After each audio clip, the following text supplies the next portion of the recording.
Pagod mula sa mahabang biyahe, ang tanging hangad ko lang ay ang katahimikan ng sarili kong penthouse.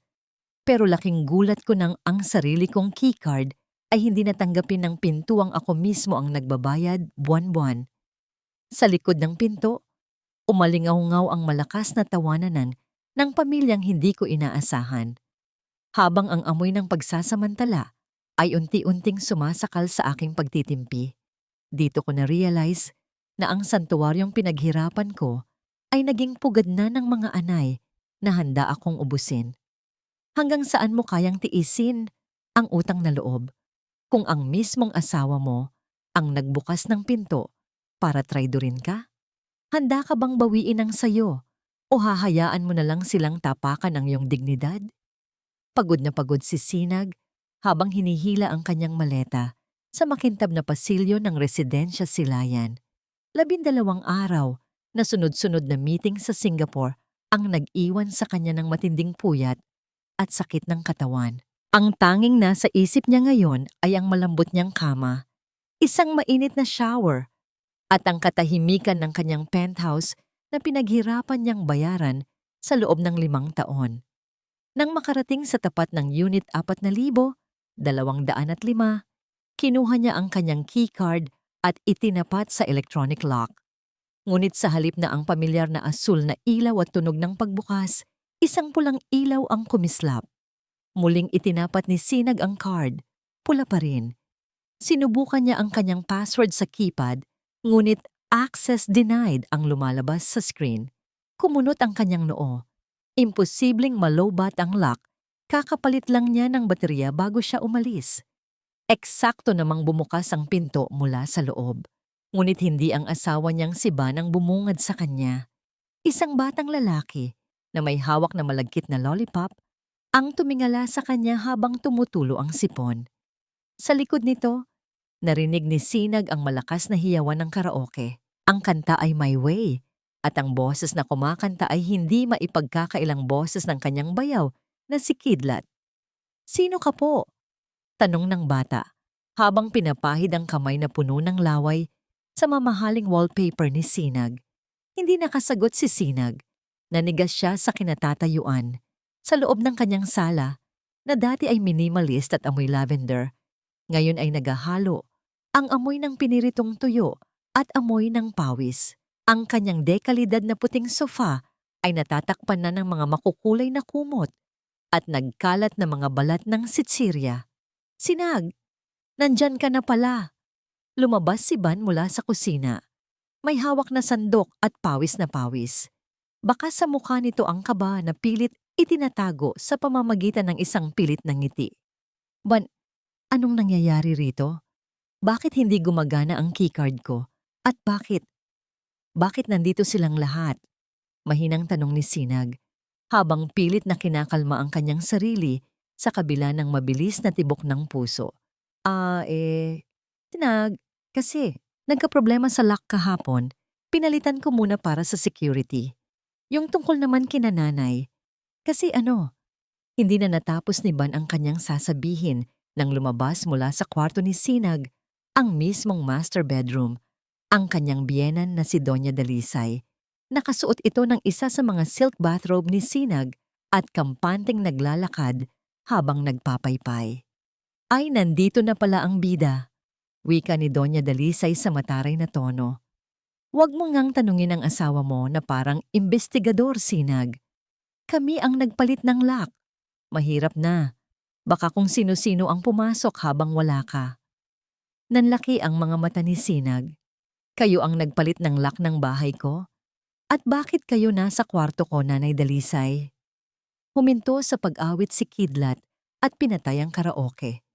Lumabas din mula sa ibang kwarto ang asawa nito at 2 pang anak. Biglang sumikip ang penthouse na dati ay napakalawak para sa 2 tao. "Bahay ko rin ito, Sinag," sagot ni Ban habang lumalapit at hinahawakan ang braso ng asawa. "Pamilya ko sila. Nawalan ng tirahan sina nanay sa probinsya. Naibenta na yung bahay nila doon dahil sa mga utang ni Kidlat. Hindi ko naman sila pwedeng pabayaan sa kalsada. 'Di ba? Kaya dinala mo sila rito? Lahat sila. nang hindi man lang nagsasabi sa akin? Ang boses ni Sinag ay nanginginig na sa galit. Ban, ako ang nagbabayad ng 80% ng amortization ng unit na ito. Ako ang nagtatrabaho ng halos mamatay-matay sa abroad para lang magkaroon tayo ng disenteng matitirhan. Aba, at nagbibilangan na tayo ngayon? Singit ni Doña Dalisay, na ngayon ay nakatayo na sa harap ni Sinag. Magkadaop ang mga palad sa dibdib. Utang na loob mo sa amin ang asawa mo, Sinag. Kung hindi dahil sa akin, wala kang ban na uuwian. At ngayon, magdadamot ka ng ilang kwarto para sa pamilya niya. Napaka mapagmataas mo namang babae. Hindi sa nagdadamot ako, nanay, pero rerespetuhin niyo naman sana ang privacy ko. Bahay ko ito. Sigaw ni Sinag. Bahay niyo ito bilang mag-asawa. At sa kulturang Pilipino, kapag kasama mo ang asawa mo, kasama mo ang buong pamilya niya. Bulyaw ni Doña Dalisay. Kaya huwag kang maingay dyan. Pagod kami mula sa biyahe. Kidlat, ituloy mo yung kanta. Muling umalingaw-ngaw ang malakas na music ng karaoke. Tiningnan ni Sinag si Ban, nagbabakasaling ipagtatanggol siya nito. Ngunit yumuko lamang ang kanyang asawa at bumulong. Hayaan mo na muna sila, Sinag. Pagod lang yan. Mag-uusap tayo mamaya, please. Tinalikuran siya ni Ban para asikasuhin ang hapunan ng kanyang pamilya. Naiwang nakatayo si Sinag sa gitna ng sarili niyang sala. Pakiramdam niya ay isa siyang banyaga sa sarili niyang tahanan. Dahan-dahan siyang naglakad patungo sa kanyang master bedroom para magpahinga. Ngunit pagpihit niya ng doorknob, lalong naggingit-ngit ang kanyang kalooban. Nakakalat ang mga maleta ni Nanay Dalisay sa ibabaw ng kanyang mamahaling carpet. Ang kanyang vanity mirror ay puno ng mga mumurahing makeup at ang cabinet niya ay nakabukas. Ang kanyang mga designer dress ay tinulak sa isang tabi para bigyang daan ang mga lumang damit ng biyenan. Anong ginagawa niyo sa mga gamit ko? Tanong ni Sinag sa mahinang boses na puno ng panganib. Lumingon si Doña Dalisay habang nakahiga sa kama ni Sinag. Ay, inusog ko lang yan. Masyadong maraming abubot. Saka dito na muna kami ng mga bata sa kwartong ito. Malaki naman ang kama mo. Kasya na kami rito. Doon na lang muna kayo ni Ban sa sofa o kaya sa guest room kasama ni Kidlat. Huminga ng malalim si Sinag. Ang kanyang mga kamao ay nakakuyom ng mahigpit hanggang sa mamuti ang kanyang mga buko-buko. Tiningnan niya ang kanyang biyenan na tila ba pag-aari na nito ang buong mundo. Hindi niyo lang basta inusog ang mga gamit ko, Nanay Dalisay. Sabi ni Sinag. Ang boses niya ay malamig pa sa yelo. Pinasok niyo ang buhay ko nang walang paalam. Tumayo si Doña Dalisay at lumapit kay Sinag. Ang mukha nito ay ilang pulgada na lang ang layo. At ano ang gagawin mo? Palalayasin mo kami? Subukan mo, Sinag. Subukan mo at titiyakin ko na hindi ka napapatawarin ni Ban. Tandaan mo, mas matimbang ang dugo kaysa sa pirasong papel na pinirmahan nyo sa simbahan. Ngumiti ng nakakaloko ang matanda bago muling humiga at nagtalukbong ng kumot. Ang kumot na regalo pa ng nanay ni Sinag sa kanya. Lumabas si Sinag ng kwarto. Ang mga luha ng galit ay nagsisimulang pumatak. Nakita niya si Ban na masayang nakikipagtawanan kay Kidlat habang nagbubukas ng dilata. Mukhang nakalimutan na nito ang pagod at sakripisyo ng asawa sa ibang bansa. Kinuha ni Sinag ang kanyang bag at muling hinila ang kanyang maleta patungo sa pinto. Sinag, saan ka pupunta? Habol ni Ban. Bakas ang gulat sa muka. Hindi lumingon si Sinag. Huwag mo akong susundan, Ban. Dahil sa oras na lumabas ako sa pintong ito, baka makalimutan ko na asawa kita. Sinag, huwag ka namang ganyan. Gabi na. Saan ka pupunta? Tumigil si Sinag at lumingon. Ang kanyang mga mata ay nag-aapoy. Pupunta ako sa lugar kung saan may respeto. At Ban, siguraduhin mong masarap ang tulog niyo rito sa penthouse ko ngayong gabi. Dahil bukas, sisiguraduhin kong malalaman niyo kung sino Ang tunay na may-ari ng bahay na ito. Padabog na isinarado ni Sinag ang pinto. Iniwan ang ingay ng karaoke at ang pamilyang akala niya ay kaisa niya. Ngunit tila mga anay na unti-unting sumisira sa kanyang pundasyon. Malamig ang hangin sa balkonahe ng condo unit ni Hiraya, ngunit mas malamig ang pakiramdam sa loob ng dibdib ni Sinag. Hindi siya nakatulog. Paano siya makakatulog kung ang bawat pagpikit ng kanyang mga mata, ang nakikita niya ay ang kanyang sariling tahanan na unti-unting nilalamon ng mga taong wala namang ambag sa pagbuo nito? Uminom ka muna ng kape. Sinag, alok ni Hiraya, ang matalik niyang kaibigan at isang matagumpay na abogado. Huwag mong hayaang ubusin ka ng galit mo. Mas kailangan mo ng matalinong isip ngayon kaysa sa nag-aapoy na puso. Hindi ko akalain na magagawa sa akin ni Ban ito, Hiraya. Pahayag ni Sinag, ang boses niya ay paos. Pinagkatiwalaan ko siya. Iniwan ko sa kanya ang susi ng buhay ko habang wala ako, pero ibinigay niya ito sa mga taong sisira lang sa amin. Iyon ang problema sa utang na loob na, yan friend, ginagawa itong lisensya para maging abusado. Seryosong sagot ni Hiraya. Pero tandaan mo, Sinag, ang penthouse na yan ay nakapangalan sa'yo. Binayaran mo yan gamit ang sarili mong pawis. May karapatan kang itama ang mali. Tumayo si Sinag, inayos ang kanyang damit at tiningnan ang sarili sa salamin. Wala na ang bakas ng luhang pumatak kagabi. Ang tanging natira ay ang determinasyon. Babalik ako roon. Kukunin ko ang mga gamit ko sa trabaho at titingnan ko kung hanggang saan ang kapal ng mukha nila. Pagdating ni Sinag sa penthouse, sinalubong siya ng isang tanawin na mas malala pa sa iniwan niya kagabi. Ang mga mamahaling kurtina na galing pa sa Italia ay nakatali na ngayon ng padaskol para bigyang daan ang mga sampayan ng damit sa loob ng unit. Ang amoy ng mamahaling diffuser ay natabunan na ng amoy ng bagoong na niluluto sa kusina. Oh, bumalik ka rin. Bati ni Kidlat na nakaupo sa sahig ng sala.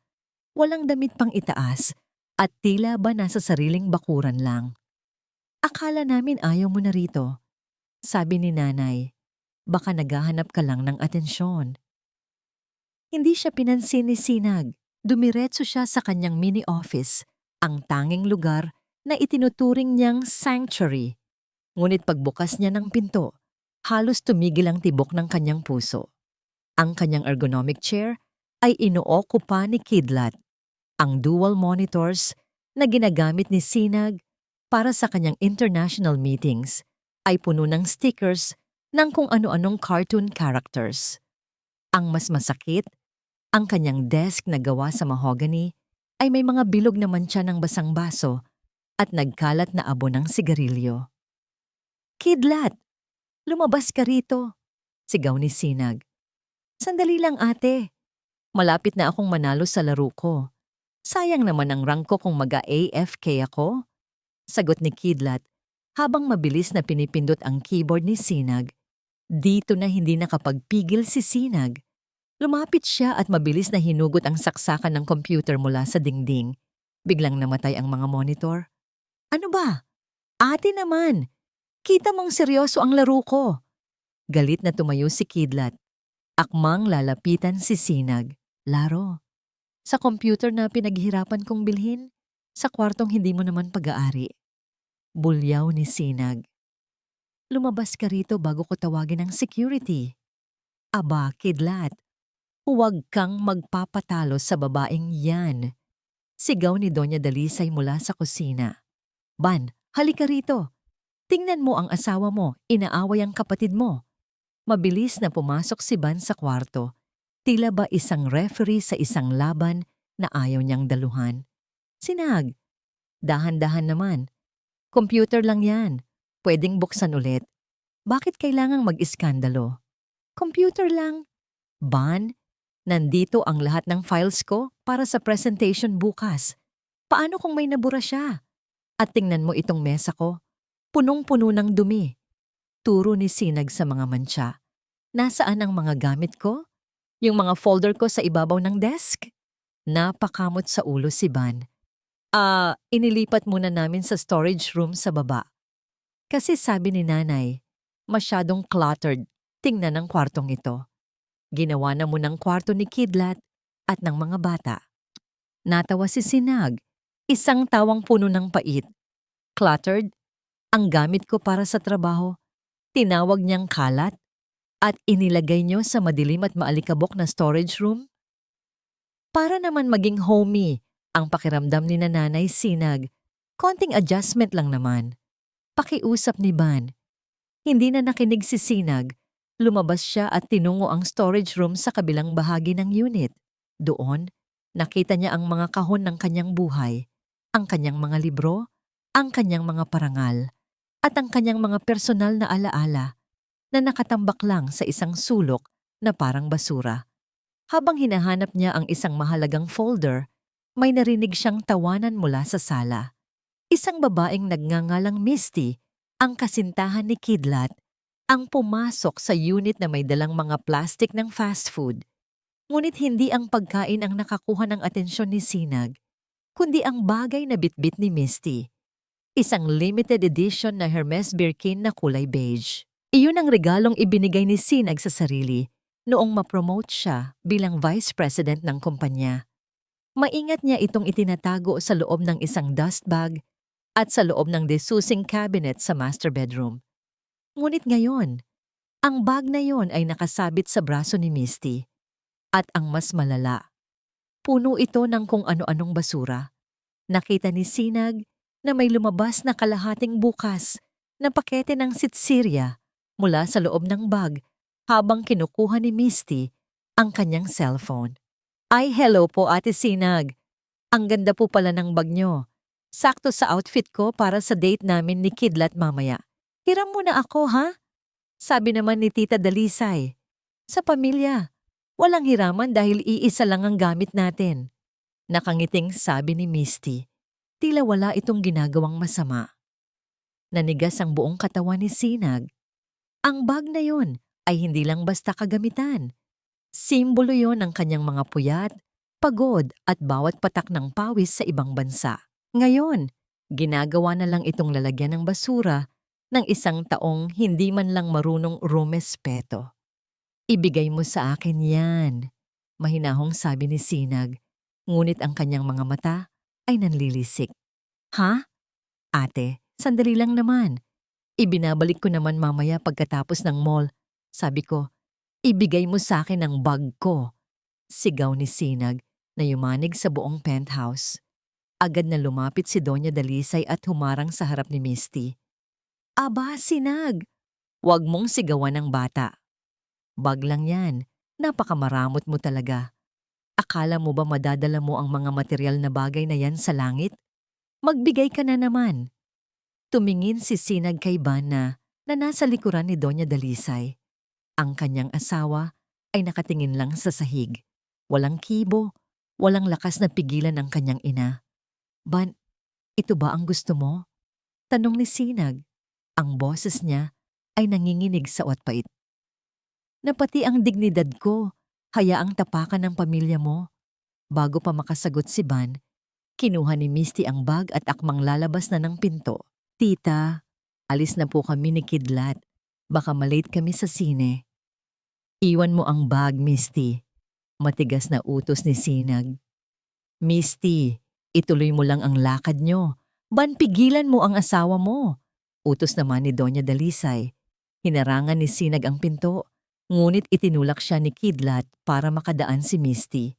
Dahil sa lakas ng tulak, napaupo si Sinag sa sahig. Sinag! Sigaw ni Ban at mabilis na lumapit para tulungan siyang tumayo. Iniwakli ni Sinag ang kamay ni Ban.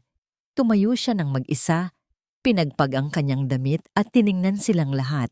Ang kanyang asawa, ang kanyang biyenan, at ang kanyang bayaw. Nang may bagong uri ng tingin. Hindi na ito tingin ng isang sugatang asawa. Ito ay tingin ng isang taong wala ng balak pang magpakumbaba. Sige, sabi ni Sinag habang pinupunasan ng dumi sa kanyang palad. Magpakasaya kayo sa loob ng bahay ko ngayong araw. Gamitin niyo lahat ng gusto niyo dahil ito na ang huling pagkakataon na makakatuntong kayo sa loob ng unit na ito. At ano ang gagawin mo ha? Hamon ni Doña Dalisay. Isusumbong mo kami sa pulis. Anak ko ang asawa mo. Hindi mo kami mapapaalis. Hindi sumagot si Sinag. Sa halip kinuha niya ang kanyang cellphone at may tinawagan. Hello Hiraya, ituloy mo ang plano. I want a temporary restraining order and I want it now. Also, contact the management office. Sabihin mo, may mga trespassers sa Unit 4205. Lahat sila ay natigilan. Ang ngiti sa mukha ni Kidlat ay naglaho. Sinag, huwag! Pakiusap ni Ban. Tiningnan siya ni Sinag ng diretso sa mata. Masyado nang huliban. Binigyan kita ng pagkakataong pumili at pinili mong maging anino ng nanay mo kaysa maging haligi ng sarili nating tahanan.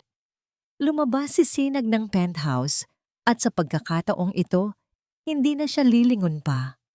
Sa kanyang paglalakad palayo, narinig niya ang malakas na kalabog mula sa loob, isang bagay na nabasag.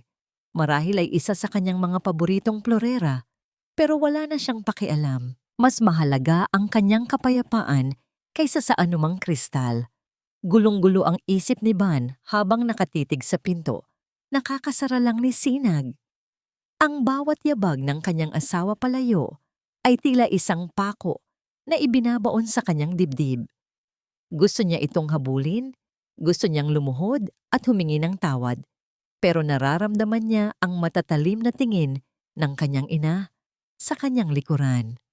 Hayaan mo siya, Ban. Wika ni Doña Dalisay habang prenteng nakaupo sa sofa at kumakain ng prutas na galing sa refrigerator ni Sinag. Nag-iinarte lang yan.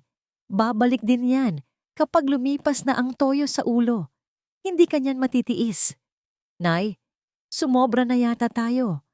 Mahinang sagot ni Ban. Tumingin siya sa paligid. Ang penthouse na dati ay napakaayos.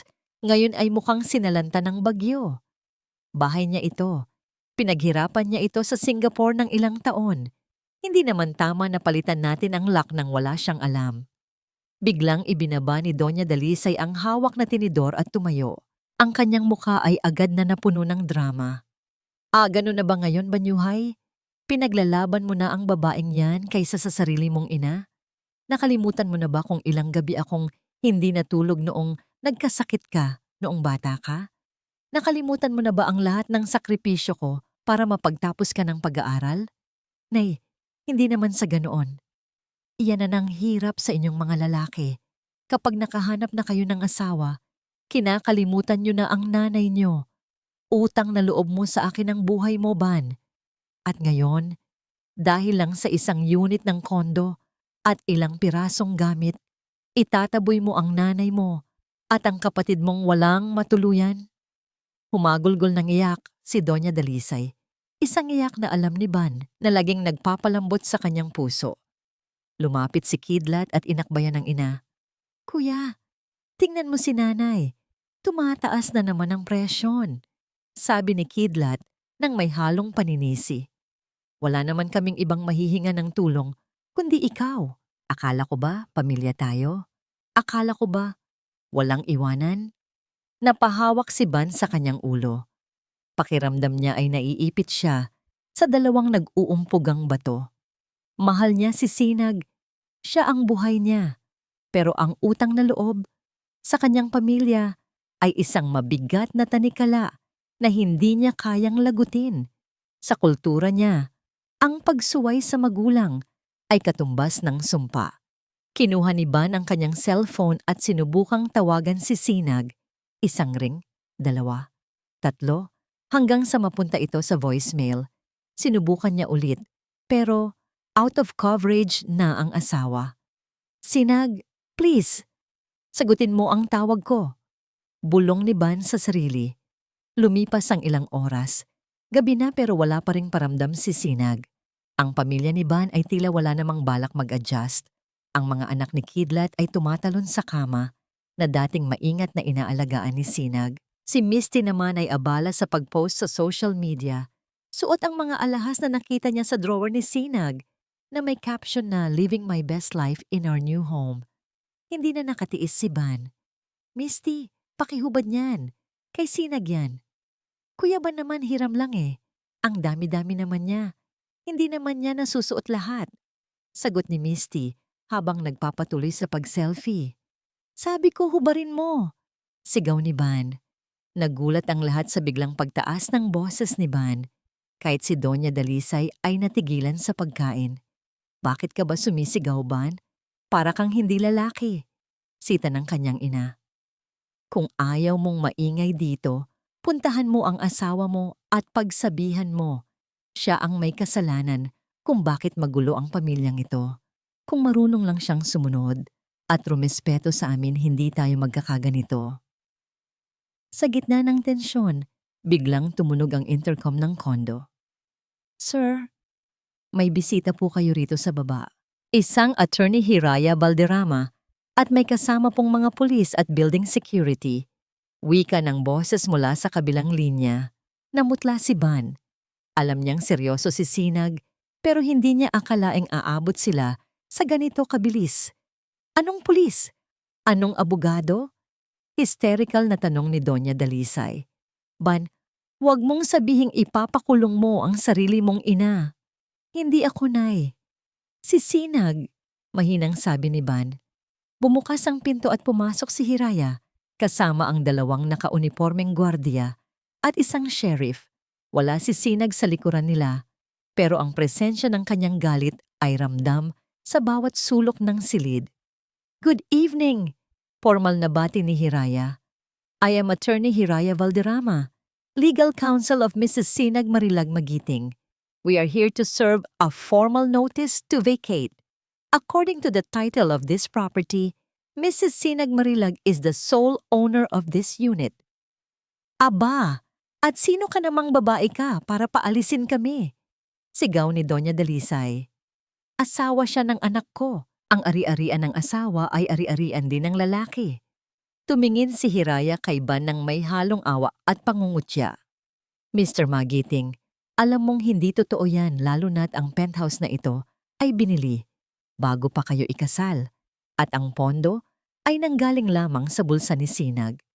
Bukod pa roon, may reklamo rin kami tungkol sa illegal possession of property at trespassing para sa mga taong hindi autorisadong manatili rito.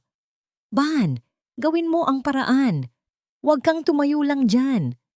Utos ni Doña Dalisay habang pilit na humahawak sa braso ng anak. Lumapit si Ban kay Hiraya. Ati, nasaan si Sinag? Gusto ko siyang makausap. Mapag-uusapan naman natin ito, di ba? Sinabi ni Sinag na lahat ng komunikasyon ay dadaan na sa akin, Ban, sagot ni Hiraya. Pagkatapos ay inabot niya ang isang envelope. At may ipinapasabi siya sa iyo. Binuksan ni Ban ang envelope nang nanginginig ang kamay. Hindi ito tungkol sa kondo. Hindi ito tungkol sa pamilya niya. Isa itong sulat kamay na maikli lang ang laman. Ban, binigyan kita ng tahanan, pero ginawa mo itong palengke. Binigyan kita ng tiwala, pero ginawa mo itong armas laban sa akin. Ngayon, binibigyan kita ng huling pagkakataon na mamili. O aalis sila ngayon din, o ako ang tuluyang aalis sa buhay mo. Hindi ako tatanggap ng mamaya na, o pag-isipan ko. I want them out, or I am out. Forever. Natahimik ang buong kwarto.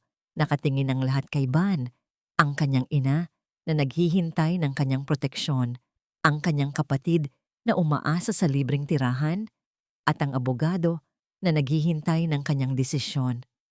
Ano, Ban? Papalayasin mo ba kami? Hamon ni Doña Dalisay. Ang kanyang boses ay puno ng pananakot. Sige, palayasin mo kami. At hinding-hindi mo na ako matatawag na ina. Isusumpa kita hanggang sa kabilang buhay. Tumingin si Ban sa sulat ni Sinag. Pagkatapos ay sa kanyang ina. Ang pawis ay namumuo sa kanyang noo. Ang kanyang bibig ay bumubukas-sara. Ngunit walang salitang lumalabas. Ban, we don't have all night. Sabi ni Hiraya. Ano ang desisyon mo? Huminga ng malalim si Ban. Lumingon siya sa kanyang ina. at sinabi ang mga salitang babago sa lahat. Nay, siguro nga po, kailangan na nating humanap ng ibang matutuluyan. Ano? Halos tumalon si Doña Dalisay sa galit. Pinapalayas mo ako? Pinapalayas mo ang nanay mo dahil sa utos ng babaeng yan. Nay, hindi sa ganoon. Pero, bago pa matapos ni Ban ang kanyang sasabihin, isang malakas na sampal ang dumapos sa kanyang pisngi mula sa kanyang sariling ina. Wala kang kwentang anak. Inuna mo ang libido mo kaysa sa dugo mo. Sigaw ni Doña Dalisay. Lumingon siya kay Hiraya. Hindi kami aalis. Magkamatayan na. Pero hindi kami lalabas sa pintong ito. Ngumiti ng tipid si Hiraya. Inaasahan ko na ang sagot na yan. Sheriff, pakipasok ang susunod nating dokumento. Isang bagong dokumento ang inilabas. At dito ay mas lalong namutla si Ban. Hindi lang ito tungkol sa pagpapaalis. Ito ay tungkol sa isang bagay na itinago niya kay Sinag. Isang bagay na magiging mitya ng tuluyang pagkawasak ng kanilang pagsasama. Nasa opisina ako ni Hiraya, nakatingin sa malalaking bintana na abot tanaw ang buong lungsod. Ngunit sa halip na paghanga sa ganda ng mga ilaw, tanging dilim ang nararamdaman ko sa aking puso. Hawak ko ang aking cellphone, hinihintay ang balita mula kay Hiraya na kasalukuyang nasa penthouse kasama ang mga awtoridad. Maya-maya, tumunog ang aking telepono. Hindi si Hiraya ang tumatawag, kundi si Yaya Ginhawa. Siya ang tanging taong pinagkakatiwalaan ko sa loob ng bahay na yon. Isang babaeng matagal nang nagsisilbi sa pamilya ni Ban bago pa man kami ikasal. Hello, Yaya Ginhawa. Kamusta po? May nangyari po ba sa loob? Tanong ko. Ang boses ko ay puno ng kaba. Ma'am Sinag, bulong ni Ginhawa. Tila ba natatakot na may makarinig sa kanya? Nakaalis na po ang mga pulis at si Attorney Hiraya. Nagkakagulo po rito ngayon. Si Doña Dalisay, nagwawala. Sinisisi si Sir Ban. Pero ma'am, may kailangan po kayong malaman. Ano yon, ya? Hinggil po ito sa bahay sa probinsya. Panimula ni Ginhawa. Hindi po totoo ang kwento ni Doña Dalisay na kinuha yon ng bangko dahil sa malas sa negosyo ni Sir Kidlat. Ma'am, nakita ko po ang mga dokumento nung naglilinis ako ng kwarto ni Sir Ban bago kayo dumating. Ibinenta po ni Doña Dalisay ang bahay sa probinsya sa halagang 5 milyong piso. Nanigas ako sa aking upuan. 5 milyon. Pero sabi ni Ban sa akin, wala na silang pera at kailangan nila ng matitirhan dahil wala na silang kahit 5. Iyon po ang malaking kasinungalingan, Ma'am Sinag. Ang pera pong iyon ay ginamit pambayad sa malalaking utang sa sugal ni Sir Kidlat sa kasino. At ang mas malala, may narinig akong usapan nila. Balak po nilang gamitin ang penthouse nyo para makakuha ng panibagong loan. At ma'am, huminto si Ginhawa, tila nag-aalangan. Sabihin nyo na po, ya, ano pa ang alam nyo? Nakita ko pong may pinapipirmahan si Doña Dalisay kay Sir Ban ng mga dokumento habang wala kayo rito. Sabi ni Doña Dalisay, para lang daw iyon sa insurance, pero parang may nakita akong pangalan nyo sa papel. Ma'am, pagkababa ng telepono, tila gumuho ang mundo ko. Hindi lang pala pagsakop sa aking espasyo ang ginawa nila. Balak din pala nilang nakawin ang aking kinabukasan. Eksakto namang pumasok si Hiraya sa kanyang opisina. Mabigat ang kanyang muka at may bitbit siyang asul na folder. Sinag, tawag niya sa akin. Mabuti at nandito ka pa. I think you need to see this. Nakuha ito ng mga pulis mula sa cabinet ni Ban nang maghalughog sila para sa ID ng mga kasama niya. Inabot niya sa akin ang isang dokumento. Ito ay isang Special Power of Attorney. Ang nakasulat, binibigyan ko si Sinag Marilag Magiting, ang aking asawang si Banyuhay Magiting, ng buong karapatan na gamitin ang aming penthouse bilang collateral sa isang bank loan na nagkakahalaga ng 10 milyong piso. At sa ibaba ng dokumento, nakita ko ang isang lagda. Isang lagda na kamukhang kamukha ng sa akin, pero alam kong hindi ko isinulat. At sa tabi nito, ang lagda ni Ban bilang saksi at tagatanggap ng kapangyarihan. Pepeke ito, Hiraya. Pabulong kong sabi. Ang mga kamay ko ay nanginginig sa matinding galit at panlulumo. Kailanman ay hindi ako pipirma sa ganito. At alam ni Ban na hinding-hindi ko isusugal ang bahay na ito. Iyan din ang hinala ko. Seryosong sabi ni Hiraya. Sinag, hindi lang ito simpleng away pamilya. This is forgery and fraud. Ang asawa mo, ang taong pinagkatiwalaan mo, ay kasabuat sa pagpaplano ng pagbagsak mo. Hindi ko na napigilan ang aking mga luha. Ang bawat sakripisyo ko sa Singapore, ang mga gabing wala akong tulog, ang mga pagkakataong tiniis ko ang lungkot at pagod para lang makapag-ipon para sa aming dalawa. Lahat ng iyon ay tila naging abo sa harap ng dokumentong ito. Ang utang na loob na laging binabanggit ni Ban ay hindi pala tungkol sa pagmamahal sa kanyang ina. Ito ay naging lisensya niya para traidorin ako. Ginamit niya ang aming pagsasama para pagtakpan ang mga kasalanan ng kanyang kapatid at ang pagiging gahaman ng kanyang ina. Kinuha ko ang aking bag at tumayo. Ang luha sa aking mga mata ay unti-unting napalitan ng isang malamig na determinasyon. Saan ka pupunta, Sinag? Tanong ni Hiraya. Babalik ako sa penthouse. Sagot ko. Ngunit hindi bilang asawa na nakikipag-usap. Babalik ako bilang biktima na kukuha ng hustisya. Hiraya, ihanda mo ang lahat ng kaso. Hindi ko lang sila palalayasin sa bahay ko.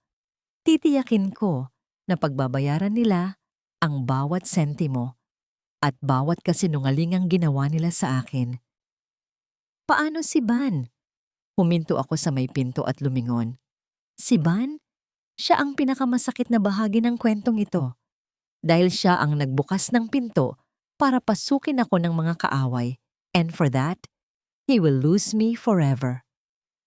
Habang nagmamaneho ako pabalik sa residensya Silayan, bawat alaala ng masasayang sandali namin ni Ban ay tila isang malupit na biro.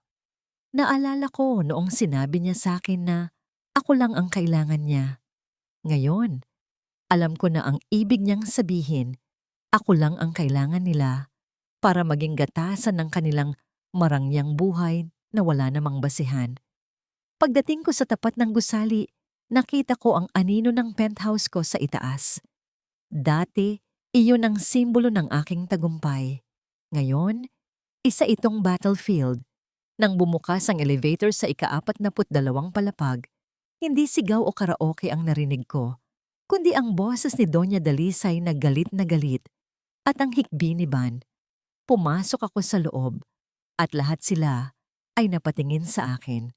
Hawak ko ang dokumentong nakuha ni Hiraya. Let me explain.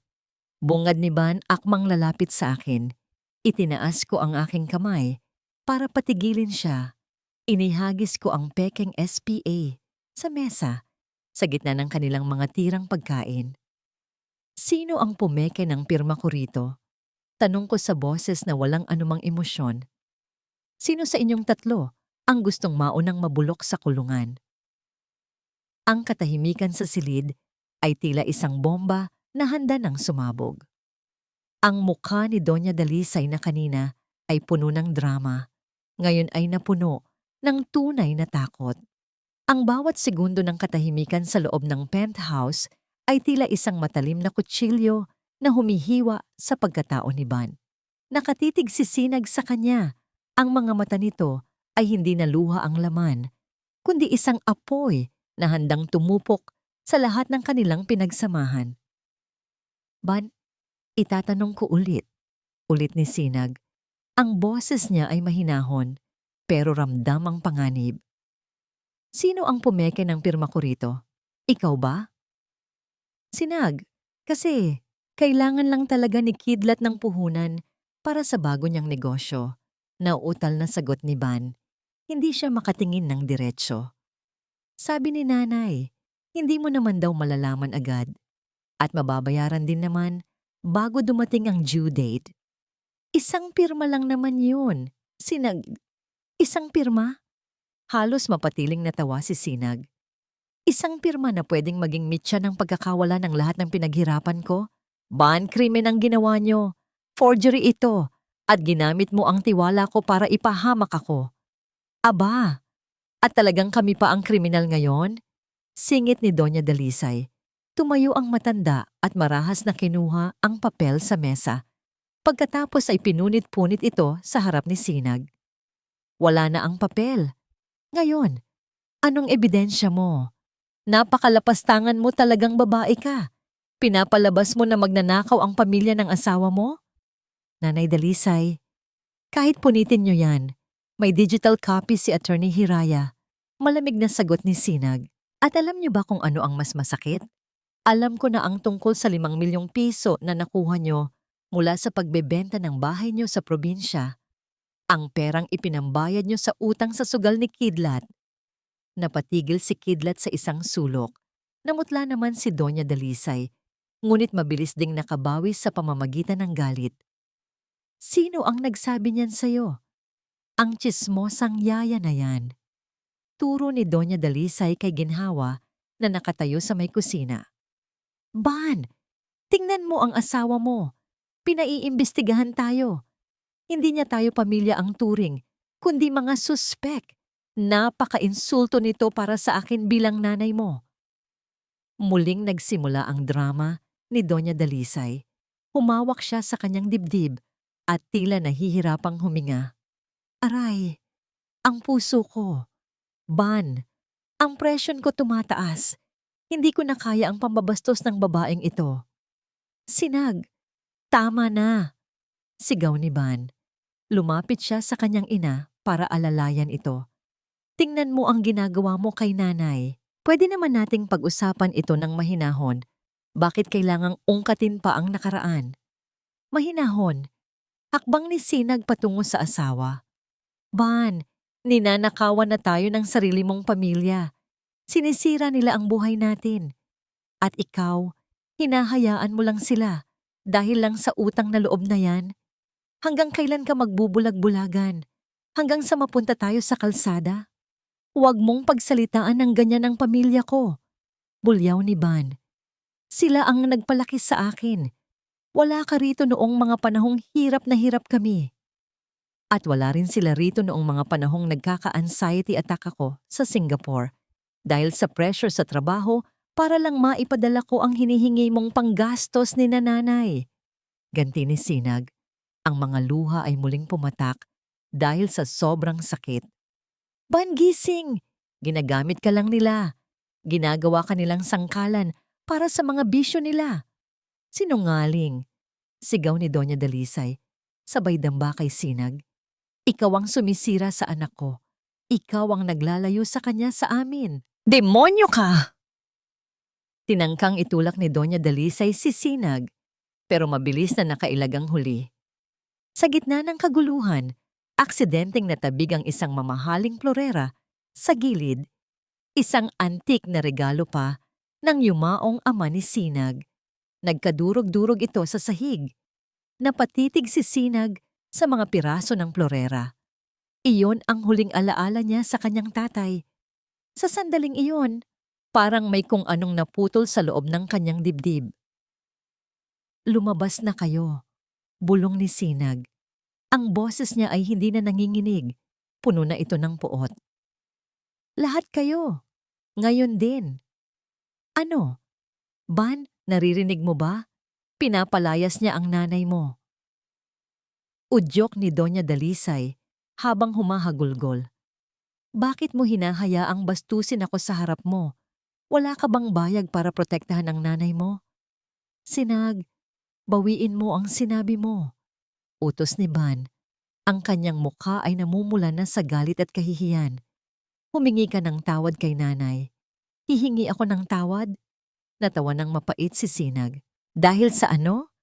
Dahil sa pagtatanggol sa sarili ko? Dahil sa pagsasabi ng katotohanan? Ban, hinding-hindi ako hihingi ng tawad sa mga taong walang ginawa kundi ubusin ako. Sabi ko humingi ka ng tawad. Sigaw ni Ban, sabay hawak ng mahigpit sa balikat ni Sinag. Bitawan mo ako, Ban, traidor ka. Duwag! Sigaw ni Sinag habang pilit na kumakawala. Mas pinili mo ang mga magnanakaw kaysa sa asawa mo. Wala kang kwentang lalaki. Sa gitna ng sigawan, sa udyok ng galit, pressure ng kanyang ina, at ang nag-uumpugang emosyon sa loob niya, biglang itinaas ni Ban ang kanyang kamay. Paak! Isang malakas na sampal ang dumapo sa pisngi ni Sinag. Tumigil ang mundo. Ang tunog ng sampal ay umalingaw-ngaw sa buong penthouse na tila ba bumasag sa huling hibla ng katahimikan. Napalingaling si Sinag, ang kanyang buhok ay tumakip sa kanyang mukha. Nanatili siyang nakatungo habang dahan-dahang hinahawakan ang kanyang namumulang pisngi. Natahimik ang lahat, kahit si Doña Dalisay ay natigilan at si Kidlat ay napanganga. Si Ban naman ay napatitig sa sarili niyang palad, tila hindi makapaniwala sa ginawa niya. Hindi ko sinasadya. Bulong ni Ban. Ang kanyang boses ay nanginginig sa takot at pagsisisi. Galit lang ako. Kasi si nanay. Dahan-dahang itinaas ni Sinag ang kanyang muka. Walang luha sa kanyang mga mata. Wala ring galit. Ang tanging nakita ni Ban ay ang isang malamig at walang buhay na tingin. Isang tingin na parabang hindi na niya kilala ang lalaking nasa harap niya. Salamat, Ban, mahinang sabi ni Sinag. Ang kanyang boses ay tuyo at walang emosyon. Para sa ano? Tanong ni Ban, nalilito. Salamat dahil sa sampal na ito. Tuluyan mo nang tinanggal ang lahat ng pag-aalinlangan sa puso ko. Sagot ni Sinag. Salamat dahil sa wakas. Pinatunayan mo sa akin na wala na talagang rason para manatili pa ako sa piling mo. Tumalikod si Sinag at naglakad patungo sa pinto. Hindi siya tumakbo. Hindi siya nag-iskandalo. Ang bawat hakbang niya ay puno ng dignidad sa kabila ng sakit ng kanyang pisngi. Sinag, saan ka pupunta? Mag-usap tayo. Habol ni Ban. Pero hinarangan siya ni Doña Dalisay. Hayaan mo siya, Ban. Hayaan mo ang babaeng yan. Wala siyang utang na loob. Sigaw ng matanda. Huminto si Sinag sa may pinto at lumingon sa huling pagkakataon. Tiningnan niya silang lahat, ang pamilyang naging anay sa kanyang buhay. Mula sa araw na ito, ang penthouse na ito ay hindi na tahanan. Ito ay magiging bilangguan niyo hanggang sa dumating ang mga awtoridad. Sabi ni Sinag. At Bandi, wag mo na akong tatawaging asawa. Dahil para sa akin, patay ka na. Isinara ni Sinag ang pinto ng marahan, ngunit ang tunog nito ay tila isang hatol ng kamatayan para sa kanilang pagsasama. Sa loob ng unit, naiwang nakatayo si Ban, habang ang kanyang ina ay nagsisimula na namang magdiwang dahil sa pagkapanalo nila. Ngunit hindi nila alam, iyon na ang simula ng kanilang pagbagsak. Nakaupo ako sa loob ng aking kotse sa parking lot ng kondo. Madilim. Tanging ang liwanag mula sa dashboard ang tumatanglaw sa aking mukha. Dahan-dahan kong hinawakan ang aking pisngi. Manhid na ito, pero ramdam ko pa rin ang init ng palad ni Ban na dumapo rito kanina. Nakakatawa. Sa dinami-dami ng sakripisyo ko, sa lahat ng pagtitiis ko sa Singapore, para lang mabigyan siya ng magandang buhay, isang sampal lang pala ang magiging kabayaran. Hindi ako umiyak. Tuyot na ang mga mata ko. Sa bawat tibok ng puso ko, nararamdaman ko ang paglamig ng aking dugo. Ang pag-ibig na dati ay nagbibigay sa akin ng init, ngayon ay naging isang matigas na yelo. Kinuha ko ang asul na folder na ibinigay ni Hiraya. Binuksan ko ang ilaw sa loob ng kotse at binasang muli ang bawat salita sa dokumento. Special Power of Attorney. Pinagmasdan ko ang aking pirma. Ang pekeng pirma na ginawa ni Ban o marahil ay ni Kidlat sa utos ng kanilang ina. Akala niyo ba ay ganoon lang kadali iyon? Bulong ko sa hangin. Binuksan ko ang aking laptop. Bilang isang executive sa isang multinational company, alam ko kung paano maghalughog ng impormasyon. Pinasok ko ang aming joint account. Ang account na binuo namin para sa aming future. Doon ko nakita ang katotohanang mas masakit pa sa sampal ni Van. Hindi lang pala ang penthouse ang naging collateral. May mga withdrawals na naganap nitong nakaraang buwan habang wala ako. Pakonti-konti. 10,000, 20,000, hanggang sa umabot sa halos kalahating milyon. Ang perang ito ay para sana sa magiging anak namin, sa pangarap naming bumuo ng sariling pamilya. Ngunit ang mga transaction description ay malinaw. Casino transfer, luxury watch store, high-end bar. Nanginig ang aking mga daliri. Hindi ito gawa ni Van. Alam kong wala siyang hilig sa ganito. Ito ay para kay Kidlat.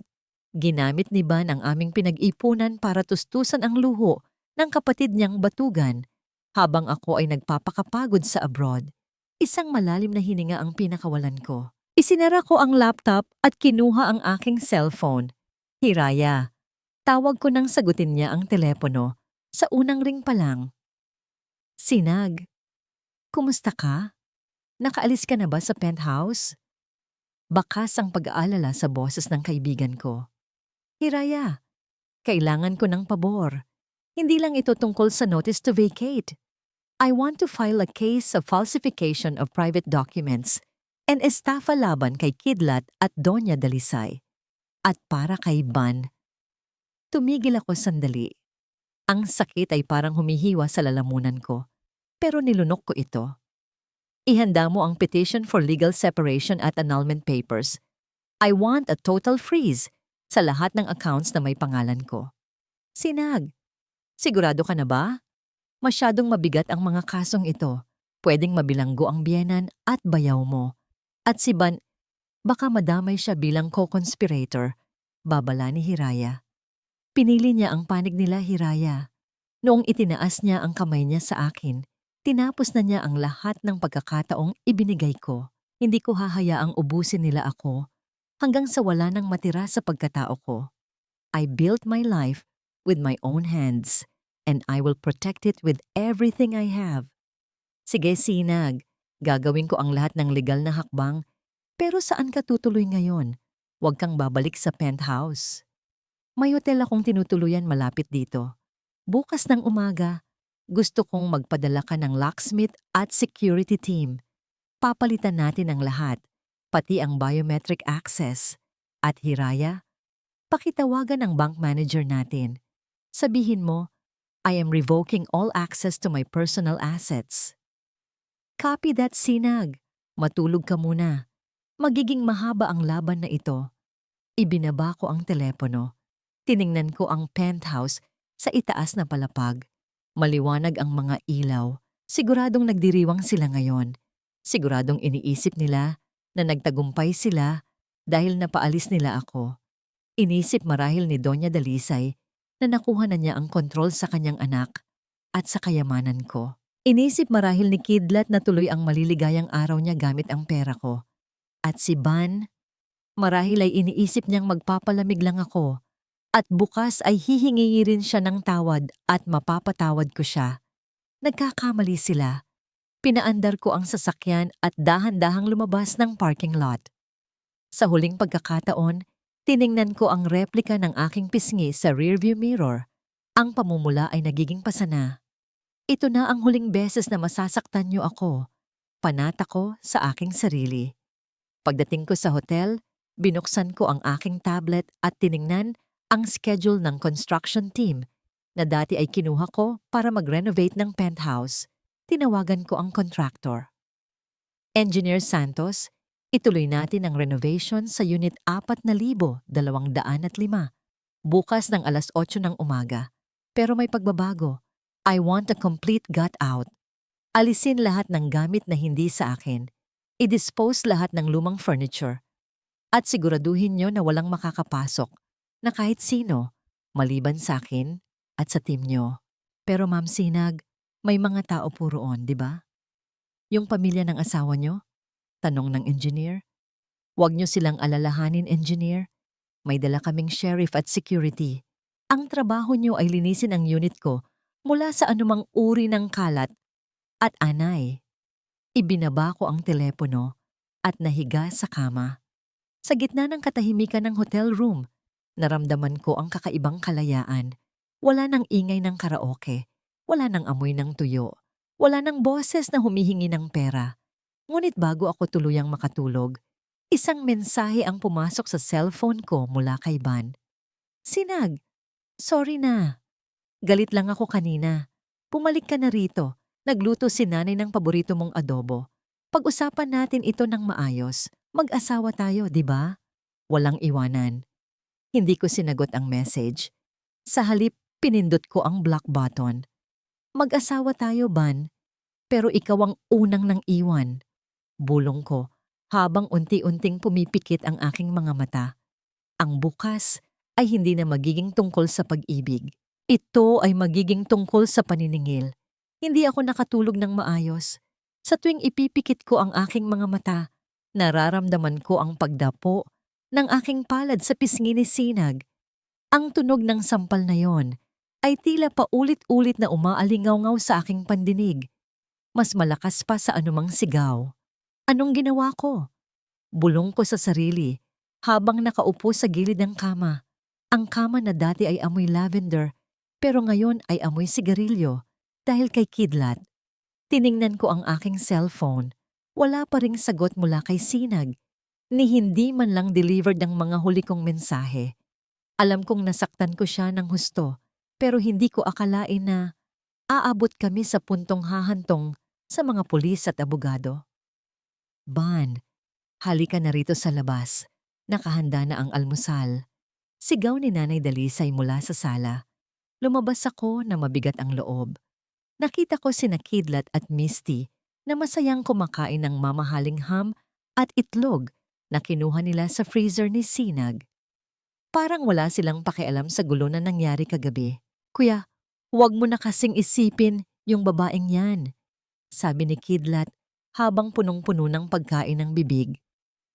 Masyado lang talagang mataas ang lipad ni Ate Sinag. Kailangan lang talagang turuan ng leksyon para malaman niya kung sino ang dapat niyang sundin. Kidlat, asawa ko siya, matigas kong sabi. Asawang walang respeto sa amin. Singit ni Nanay Dalisay sabay lapag ng tasa ng kape. Bananak, pakinggan mo, nakita mo naman kagabi. 'Di ba? Handa siyang ipakulong ang pamilya mo. Handa siyang itapon tayo sa kalsada.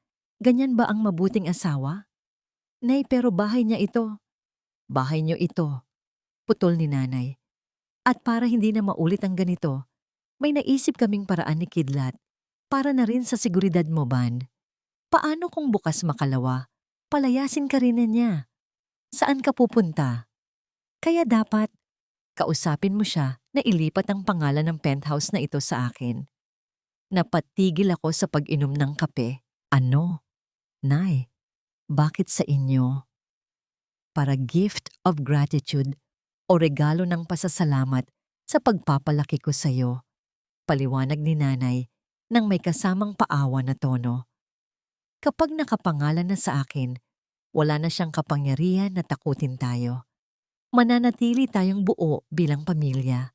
Isang peace offering ba mula sa kanya dahil sa pambabastos niya sa akin. Nay, hindi papayag si Sinag doon. At bakit naman niya gagawin yon pagkatapos ng lahat?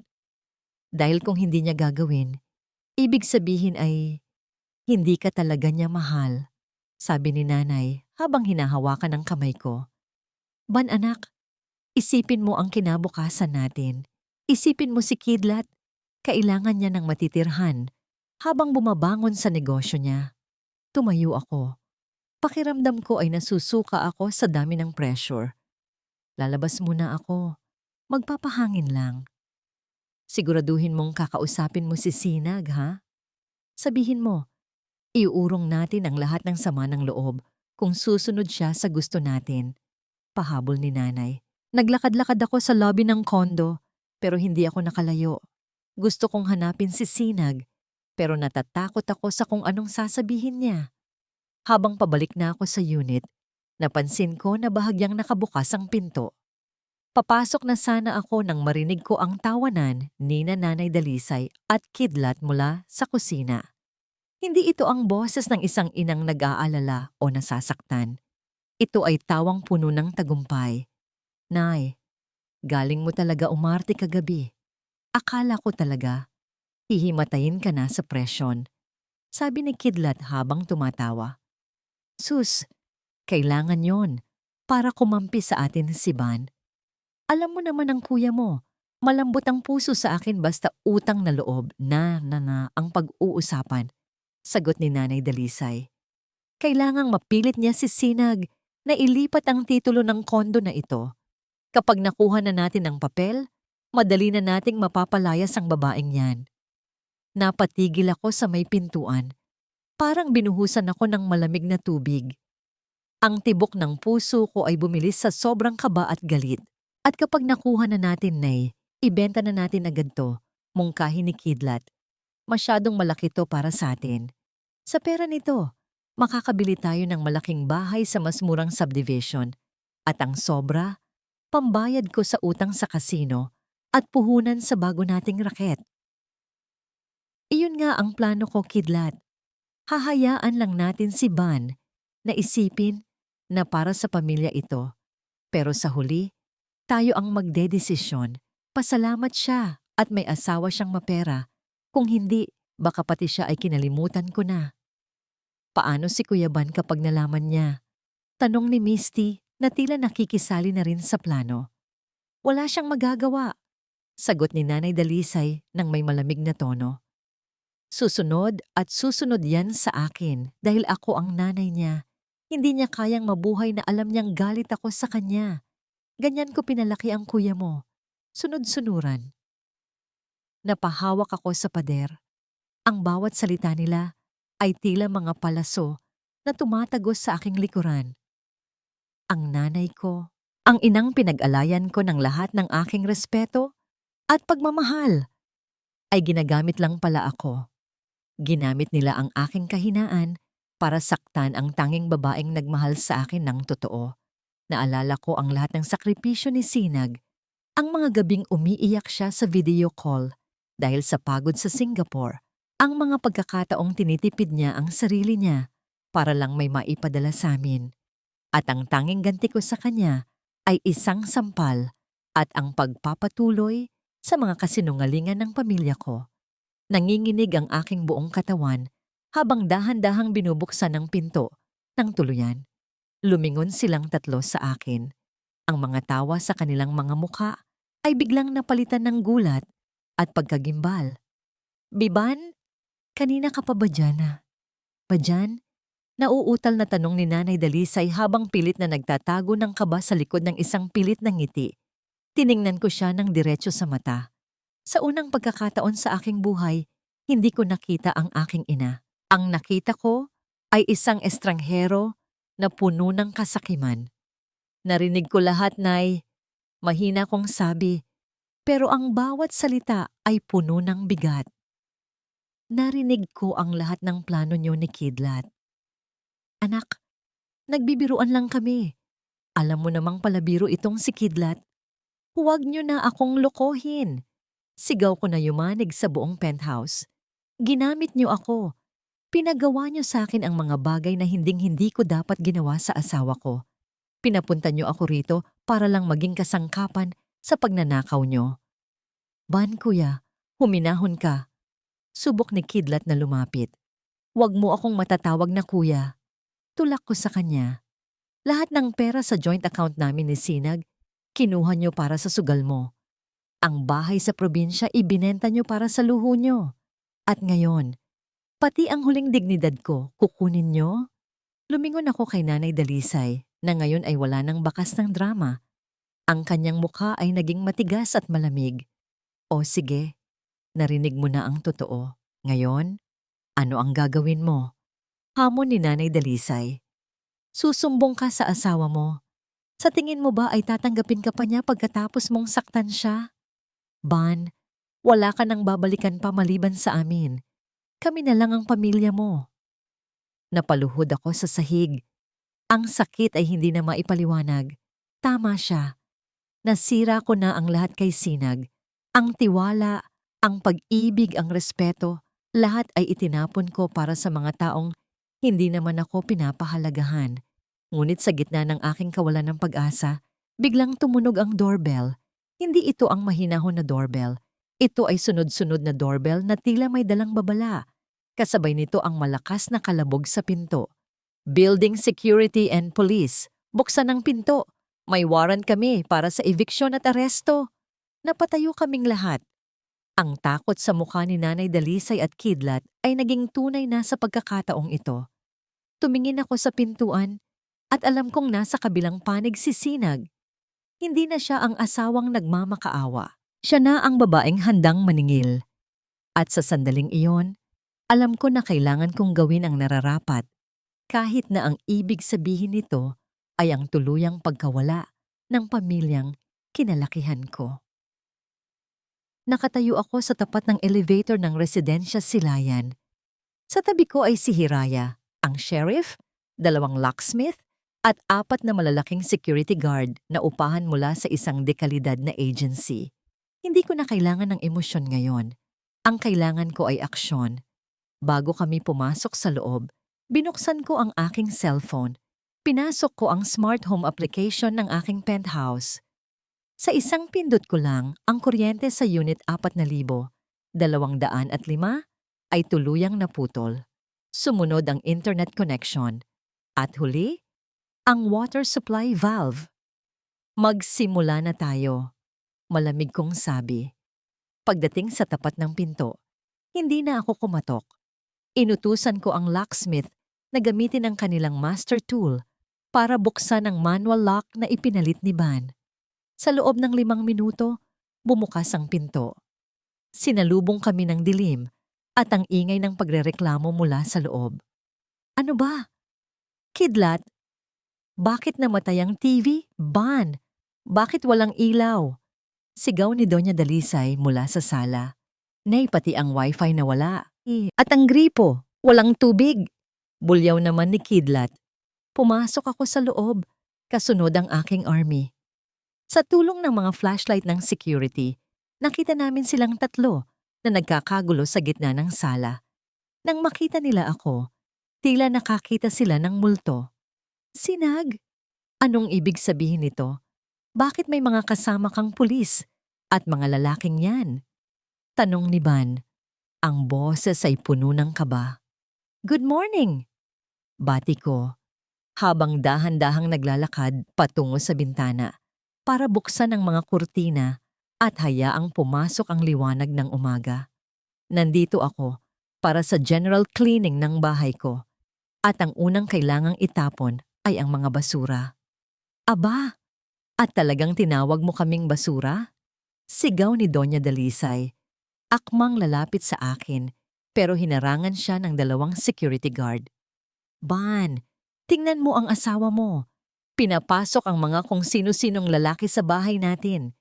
Hindi ito bahay natin na Nanay Dalisay. Pagtatama ko, ito ay unit ko. At base sa utos ng sheriff na kasama ko, kailangan nyo nang lumabas ngayon din. Inilabas ng sheriff ang dokumento.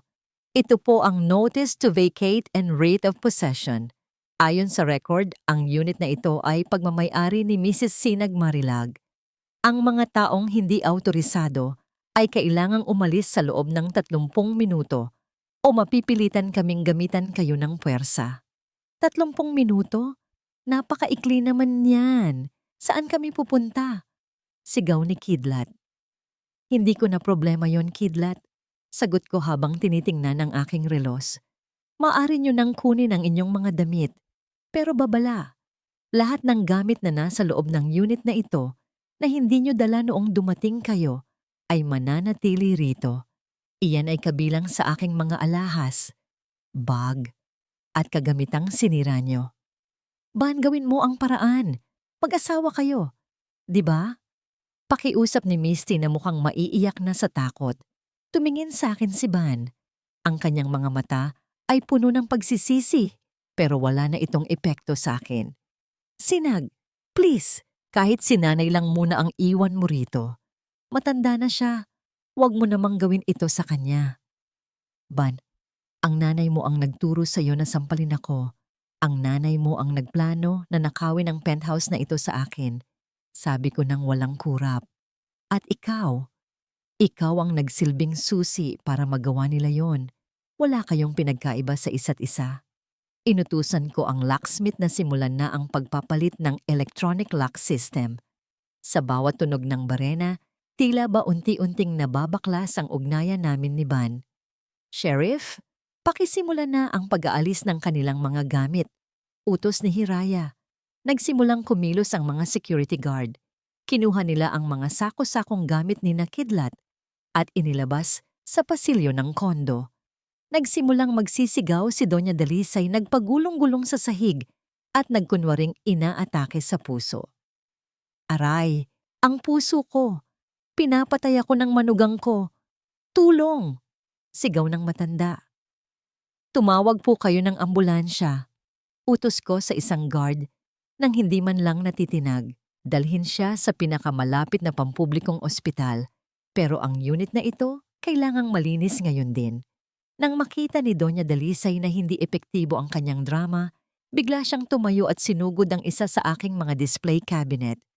Kumuha siya ng isang kristal na figurine at akmang ibabato ito sa akin.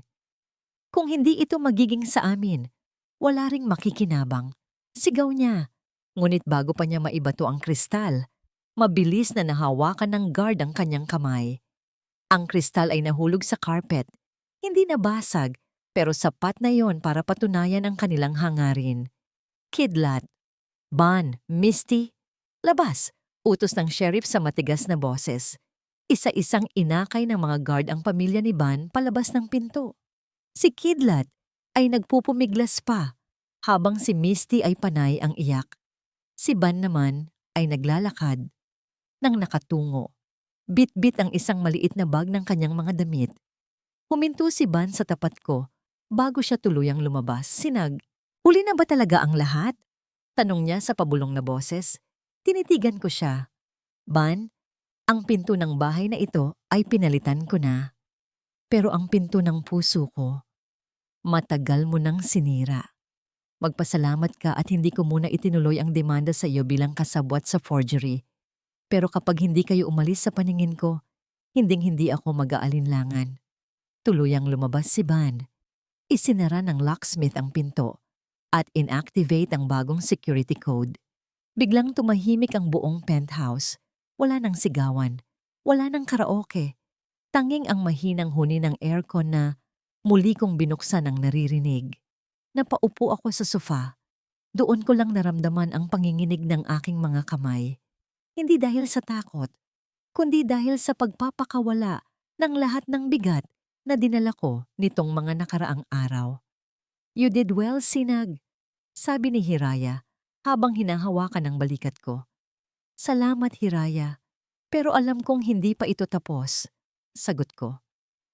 Ang mga taong tulad nila ay parang linta. Hanggat may nakikita silang pwedeng sipsipan, babalik at babalik sila. Anong susunod nating plano? Tumingin ako sa labas ng bintana, sa malawak na lungsod ng Maynila. Lilitisin natin sila sa korte. Gusto kong makita ni Van kung gaano kalaki ang nawala sa kanya dahil sa maling pagpili ng panig. Ngunit bago pa kami makapagplano ng susunod na hakbang, muling tumunog ang intercom ng kondo. "Ma'am Sinag, may sulat po na iniwan ng sheriff bago siya umalis. Galing daw po sa bangko." Kinabahan ako. Binuksan ko ang sulat at doon ay tumambad ang isang balita na hindi ko inaasahan. Isang balita na mas malala pa sa kahit anong pambabastos ni na Doña Dalisay. "Hiraya, tingnan mo ito." Abot ko ng papel sa kanya. Nanlaki ang mga mata ni Hiraya habang binabasa ang sulat. "Sinag, hindi lang penthouse ang kinuha nilang collateral, pati ang kumpanya mo. Ang shares mo sa kumpanya, ipinanggarantiya ni Van para sa isang utang na hindi natin alam." Napahawak ako sa mesa. Tila gumuho muli ang mundo ko. Ang aking trabaho, ang aking career na binuo ko ng mahigit 10 taon ay nanganganib na ring mawala. Halos hindi ako makahinga habang binabasa ang mga dokumentong hawak ni Hiraya. Ang mga kamay ko ay nanginginig Hindi dahil sa takot, kundi dahil sa purong poot. Ang mga shares ko sa kumpanya, ang aking pinaghirapang posisyon bilang Vice President ay ginamit ni Ban na collateral para sa isang pribadong pautang na nagkakahalaga ng 15 milyong piso. Hindi ito sa bangko, Sinag. Seryosong sabi ni Hiraya habang sinusuri ang mga papel. Ito ay mula sa isang lending corporation na pagmamay-ari ng isang kilalang pamilya na may koneksyon sa mga ilegal na pasugalan. In short, loan sharks ang kinalaban ni Ban. Bakit kailangan niya ng 15 milyon? Tanong ko, ang boses ko ay halos pabulong na lang. Ayon sa mga record na nakuha ko, hindi ito para sa negosyo. Sagot ni Hiraya. Pambayad ito sa mga utang ni Kidlat na lumaki ng lumaki dahil sa interes. Mukhang tinakot nila si Ban na papatayin si Kidlat kung hindi mababayaran ang utang sa loob ng 1 buwan. Napatawa ako ng mapait. Kaya ibinigay niya ang buhay ko? Ibinigay niya ang karir ko para iligtas ang kapatid niyang walang ginawa, kundi maging pabigat? Biglang bumukas ang intercom. Ang boses ng security sa lobby ay puno ng kaba. Ma'am Sinag, pasensya na po. Pero may mga lalaking nakaitim dito sa baba. Hinahanap po kayo at si Mr. Magiting, sabi nila. Kung hindi kayo bababa, sila ang aakyat dyan. May bit-bit po silang mga dokumento. Tumingin kami ni Hiraya sa isa't isa. Sila na yan, sabi ni Hiraya, ang mga pinagkakautangan ni Kidlat. Huwag silang papasukin. Utos ko sa security. Bababa kami. Pagdating namin sa lobby, nakita ko ang isang tanawin na tila hango sa isang teleserye. Nakaluhod si Kidlat sa sahig, hawak-hawak ng 2 malalaking lalaki. Si Doña Dalisay naman ay hysterical na sumisigaw, habang si Ban ay nakatayo sa isang sulok, mukhang lantang gulay, at tila nawala na ang lahat ng lakas. Ayan na pala ang asawa ni Ban. Sigaw ng isang lalaking may mahabang pilat sa mukha, na tila siya ang leader ng grupo. Mrs. Sinag Marilag Magiting, tama ba? Naglakad ako ng may taas noo patungo sa kanila. Ako nga. At anong karapatan niyong manggulo rito sa pribadong ari-arian ko? Pribado? Natawa ang lalaki. Isang tawang malalim at nakakangilabot. Mrs. Magiting, ayon sa mga papel na pinirmahan ng asawa mo, ang unit na ito at ang mga shares mo sa kumpanya ay hawak na namin. Hindi na ito pribado, kundi pag-aari na ng aming kumpanya bilang bayad sa utang ng kapatid ng asawa mo. Tumingin ako kay Ban. Nakayuko lang siya, hindi makatingin sa akin. Ang kanyang mga kamay ay nanginginig at ang kanyang mga balikat ay bagsak na bagsak. Sinag, parang awa mo na! Sigaw ni Doña Dalisay habang pilit na kumakawala sa mga gwardiya. Iligtas mo si Kidlat! Papatayin nila ang anak ko. Pirmahan mo na ang mga kailangang pirmahan. Tutal marami ka namang pera. 'Di ba? Mababawi mo rin yan. Hinarap ko ang matanda. Pera ko? Nanay Dalisay, 10 taon kong itinaya ang buhay ko sa ibang bansa para sa perang yon. At ngayon, gusto niyong ibigay ko ang lahat dahil sa pagkakamali ng anak niyong walang ginawa kundi magbisyo? Sinag, please. Bulong ni Ban, lumapit siya sa akin at akmang hahawakan ng aking kamay pero mabilis akong umiwas. Kahit ito na lang. Pagkatapos nito, kahit hinding-hindi mo na ako patawarin, tatanggapin ko. Pero iligtas lang natin ang kapatid ko. Tinitigan ko si Ban ng diretso sa mata. Ban, ang huling pagkakataon na iniligtas ko kayo, sinampal mo ako.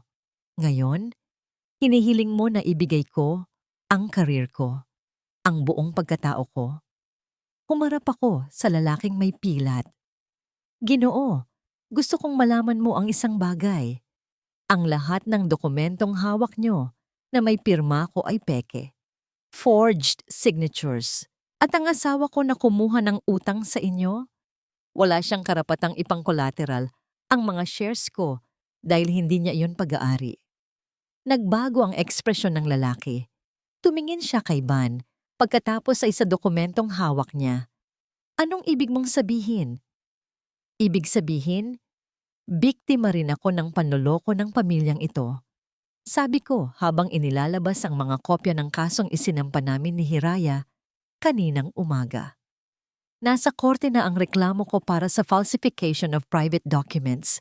Ibig sabihin, ang kontrata nyo ay void, walang bisa. Anong gagawin namin sa 15 milyon? Galit na tanong ng lalaki. Iyan ang kailangan nyong singilin sa kanila. Turo ko kina Kidlat at Ban.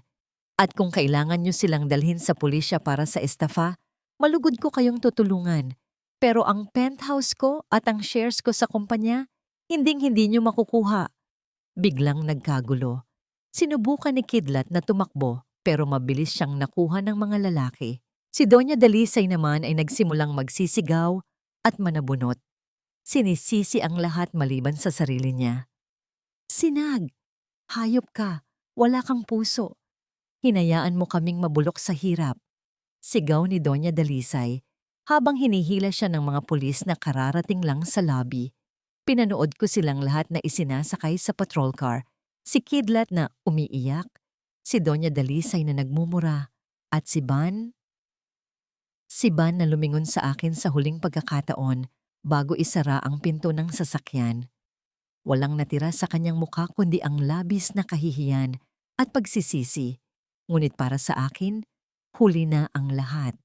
Pagkaalis ng mga pulis, natahimik ang lobby. Tumingin sa akin si Hiraya. Sinag, maayos na ang lahat sa legal na aspeto. Pero ang kumpanya, kailangan nating harapin ang board of directors bukas para linisin ang pangalan mo. Alam ko, Hiraya, gagawin ko ang lahat para makuha ang hustisyang nararapat sa akin. Sagot ko. Pumunta ako sa isang sulok ng lobby at napansin ang isang maliit na bata na nakaupo sa bench. Ang anak ni Kidlat. Nakatingin siya sa akin. May takot sa kanyang mga mata. Sa kabila ng lahat ng galit ko, nakaramdam ako ng pait. Ang mga matatanda ang nagkamali, pero ang mga bata ang magdadala ng pilat. Kinuha ko ang aking pitaka at inabutan ng bata ng sapat na pera para sa pagkain. Ginhawa, tawag ko sa aking yaya na kanina pa nakasunod sa akin. Dalhin mo ang mga bata sa isang ligtas na lugar. Siguraduhin mong hindi sila magugutom.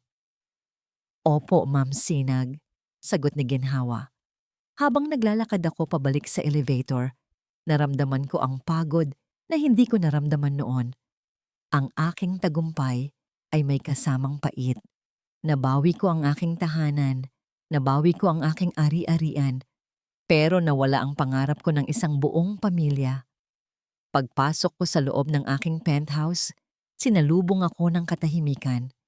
Walang boses ni Ban, walang sigaw ni Doña Dalisay, pero sa ibabaw ng mesa, nakita ko ang isang bagay na nakalimutang kunin ni Ban. Isang lumang litrato naming dalawa noong araw ng aming kasal. Nakangiti kami, puno ng pag-asa, naniniwala na ang pag-ibig ay sapat na para malampasan ang lahat. Kinuha ko ang litrato at dahan-dahan itong pinunit. Sa bawat pagpunit ko sa papel, tila tinatapos ko na rin ang bawat hibla ng pagmamahal na natitira sa aking puso. Ngunit bago ko tuluyang maitapon ang mga piraso ng litrato, tumunog ang aking cellphone. Isang unknown number. Nang sagutin ko ito, isang pamilyar na boses ang narinig ko. Boses na matagal ko nang hindi naririnig at boses na nagdala ng bagong kaba sa aking dibdib. Sinag, kailangan nating mag-usap. Hindi mo alam ang buong katotohanan. Hindi lang si Ban ang nagtaksil sa'yo. Napatigil ako sa paghinga.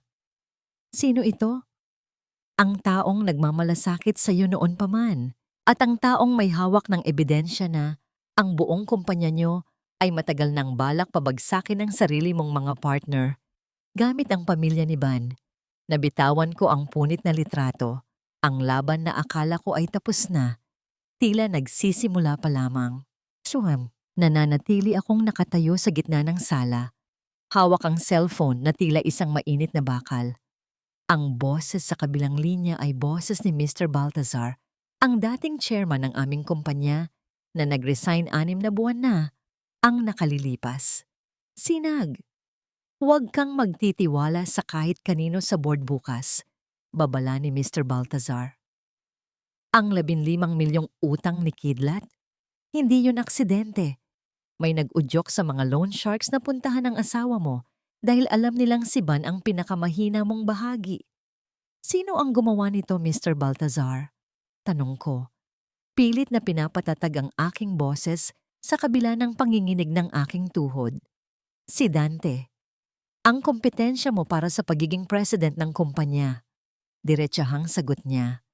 Siya ang nag-abot ng impormasyon kay Doña Dalisay tungkol sa mga shares mo.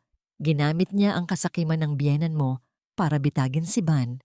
Ibinaba ko ang telepono at napasandal sa pader. Ang sakit na naramdaman ko kanina ay napalitan ng isang matinding kilabot. Ang aking tahanan, ang aking pagsasama, at ang aking karera ay naging isang malaking chessboard para kay Dante.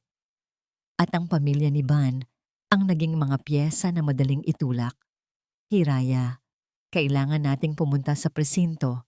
Sabi ko kay Hiraya, nakakalabas lang mula sa kwarto. Bakit? Anong nangyari? Nagtatakang tanong niya.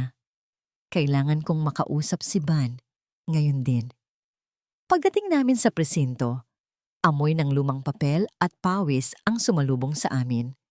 Nakita ko si Ban sa loob ng isang holding cell, nakaupo sa malamig na semento, nakatitig sa kawalan. Wala na ang dating kislap sa kanyang mga mata. Tanging pagsisisi na lang ang natira. Nang makita niya ako, mabilis siyang tumayo at lumapit sa rehas.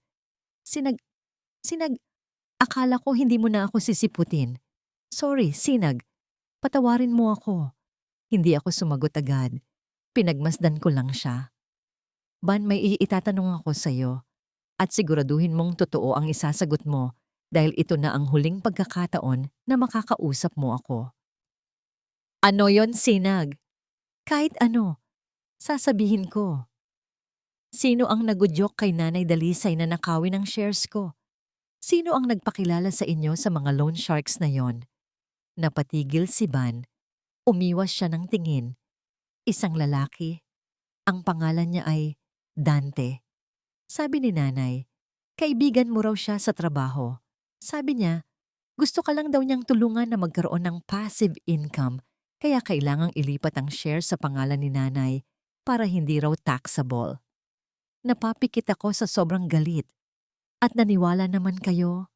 Ban, matalino kang tao. Paano mo nasikmurang pirmahan yon? Tinakot nila ako, Sinag. Biglang sumigaw si Ban. Ang mga luha ay muling pumatak.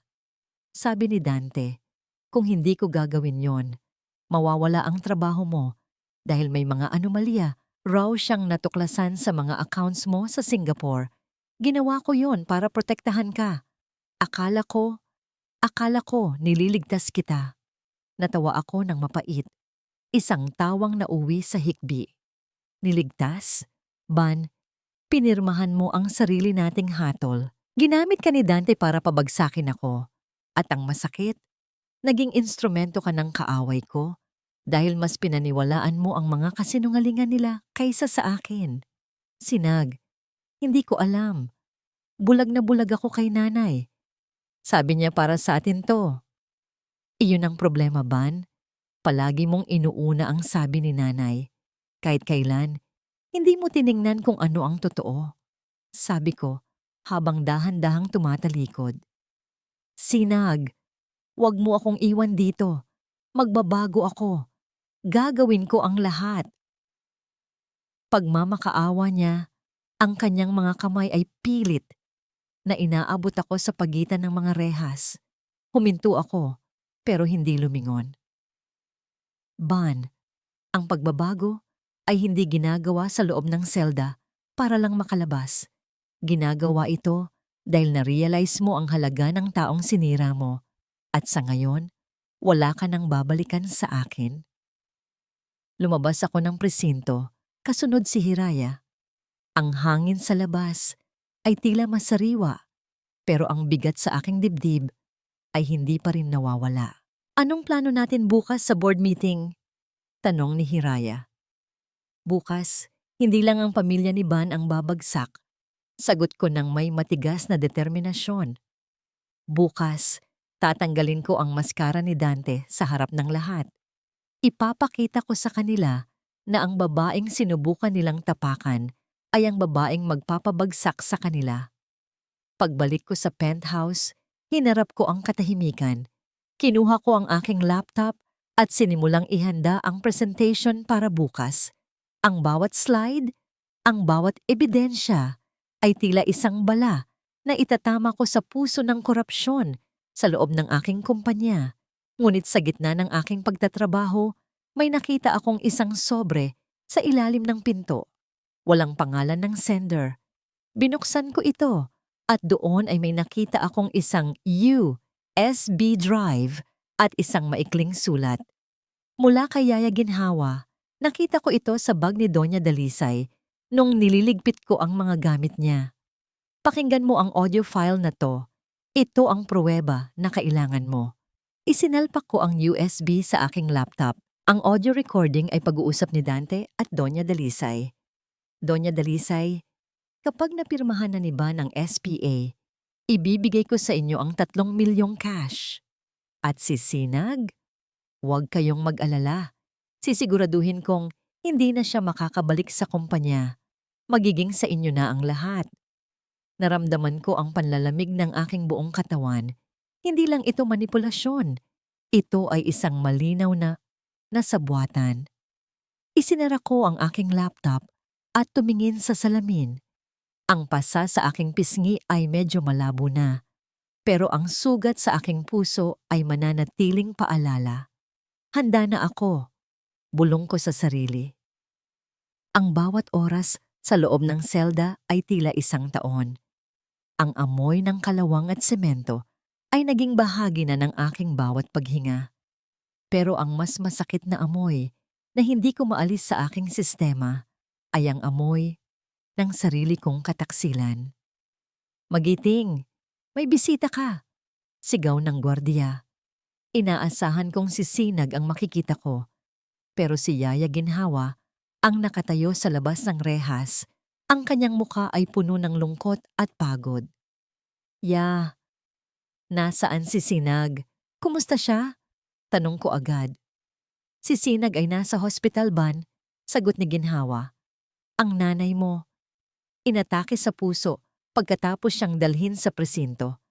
Kritikal ang kondisyon niya. Kailangan siyang operahan ngayon din, pero walang pirma ng pamilya.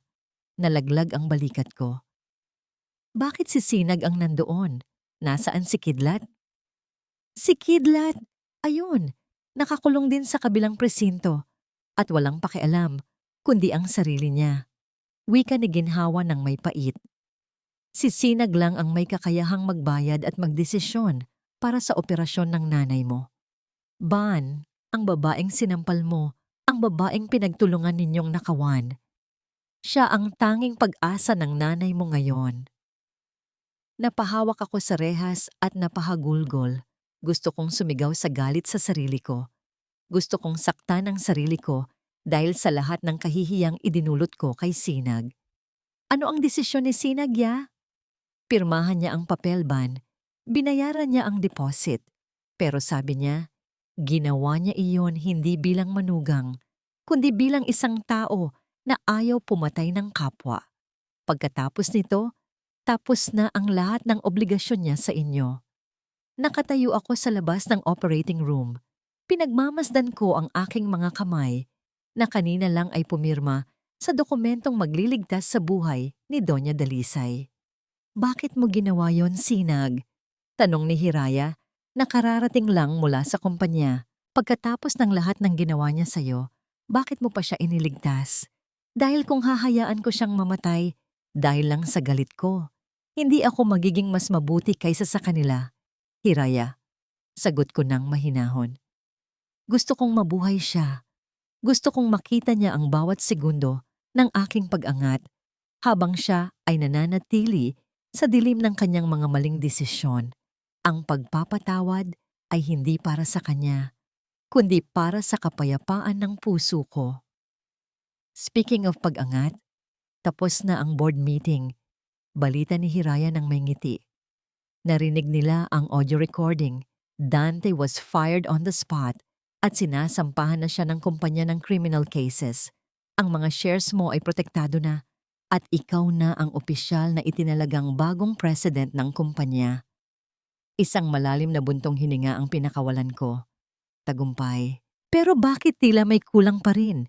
Pagkalipas ng ilang araw, naging stable ang kondisyon ni Doña Delisay. Bagamat paralisado ang kalahati ng kanyang katawan, isang malupit na paalala ng kanyang mga kasalanan. Inurong ko ang mga kaso laban kay Van, hindi dahil sa mahal ko pa siya, kundi dahil gusto kong magkaroon siya ng pagkakataong itama ang buhay niya nang malayo sa akin. Dumating ang araw ng paglaya ni Van. Sinalubong ko siya sa labas ng presinto. Tila nahihihiyang lumapit si Van. Ang kanyang balbas ay mahaba na at ang kanyang mga damit ay luma.